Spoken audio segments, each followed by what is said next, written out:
Tandaan niyo po, walang miyembro ng pamilya na habang panahon makakasama mo.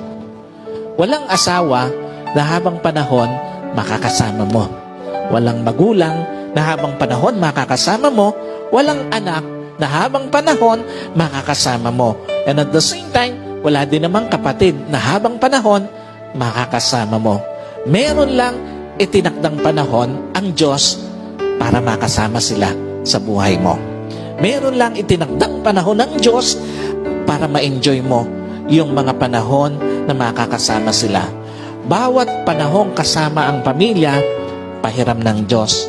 Bawat panahong kasama mo sila o bawat araw na kasama mo sila, kabawasan yon sa panahong makakasama mo sila. At bawat sandali na lilipas, palapit ng palapit yon sa pagtatapos ng pahiram na panahon sa iyo ng Diyos.